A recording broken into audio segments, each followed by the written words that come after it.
Friends, இன்றைக்கி சிம்பிளாக 10 நிமிஷத்தில் ஒரு ஸ்வீட் செஞ்சு முடிச்சிடலாம். ஹெல்த்தியான ஸ்வீட்டு அதுதாங்க. இந்த கிளாஸில் ஒரு கிளாஸுக்கு நான் வந்து வேர்க்கடலை, நல்லா கடையில் விற்கிற வேர்க்கடலை, வறுத்த வேர்க்கடலை தான் வாங்கி வச்சுருக்கேன். அதோட ஒரு டேபிள் ஸ்பூன் பொட்டுக்கடலையும் ஆட் பண்ணிக்கிட்டேன். அதை இப்போ இந்த மிக்ஸி ஜாரில் ஆட் பண்ணிக்கலாம்.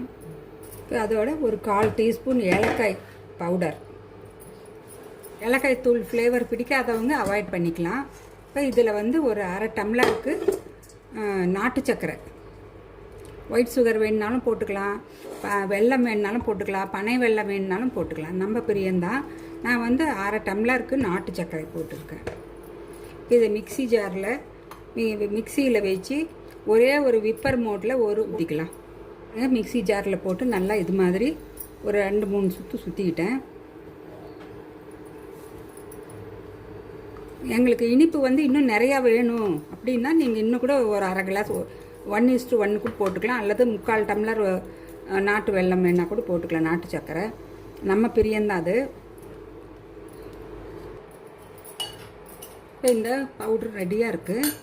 இதில் வந்து கொஞ்சமாக தண்ணி, ஹாட் வாட்டர், கொதிக்கிற தண்ணி.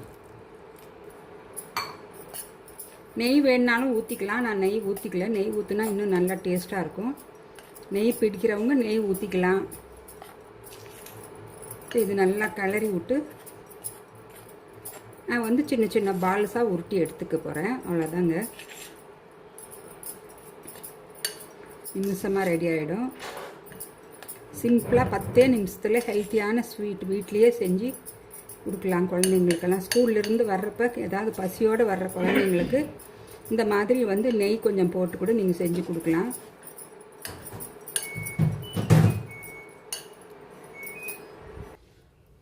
இந்த மாதிரி கையில் கொஞ்சமாக நெய் தொட்டு சின்ன சின்ன பால்ஸாக உருட்டி வச்சு குழந்தைங்களுக்கு கொடுக்கலாம். ரொம்ப ஹெல்த்தியானதும் கூட. கடையில் விற்கிறத வாங்கி கொடுக்கறதுக்கு இது மாதிரி நம்ம வீட்லேயே நிமிஷமாக செஞ்சிடலாம்.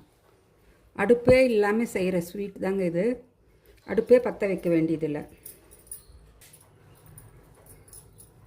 நான் வந்து இப்போ வயசானவங்கெல்லாம் சாப்பிட்றதுங்கிறதுனால கொஞ்சம் சுடு தண்ணியை ஊற்றி கலந்துக்கிட்டேன்.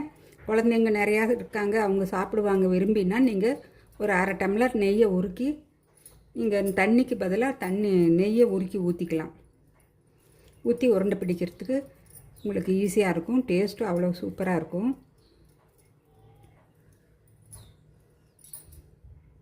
நீங்கள் பனை வெல்லம் இல்லைன்னா இது நல்ல வெல்லமெல்லாம் போடுற மாதிரி இருந்தால் நீங்கள் கொஞ்சமாக தண்ணியை ஊற்றி நல்லா அதை சுடு தண்ணியை ஊற்றி நல்லா காய வச்சு அதில் இருக்கிற டஸ்டெல்லாம் போகிற மாதிரி ஃபில்ட்ரு பண்ணி, அந்த ஃபில்ட்ரு பண்ண பாகு தண்ணியை மட்டும் நீங்கள் இந்த பவுட்ரு பண்ண அந்த பேட்டரோட போட்டு நீங்கள் கலந்துக்கலாம். அதுலேயே நீங்கள் உருண்டையும் பிடிச்சிக்கலாம். நெய் வந்து உருண்டை பிடிக்கிறப்ப மட்டும் கைக்கு மட்டும் நெய் தொட்டுக்கிட்டால் போதும். அப்படியும் செய்யலாம். வெல்லம் போடுற மாதிரி இருந்தால் நீங்கள் வடிகட்டி தான் செய்யணும். எப்படின்னாலும் கல் தூசி இருக்கும். பாருங்கள், நிமிஷமாக செஞ்சாச்சு. அடுப்பே இல்லாத ஒரு ஸ்வீட். 10 நிமிஷம்தான். இந்த வீடியோ பிடிச்சிருந்தா லைக் பண்ணுங்கள். நீங்களும் செஞ்சு சாப்பிட்டு பாருங்கள். உங்கள் ஃபீட்பேக்கை கமெண்ட்ஸ் பண்ணுங்கள் ஃப்ரெண்ட்ஸ். பாய்.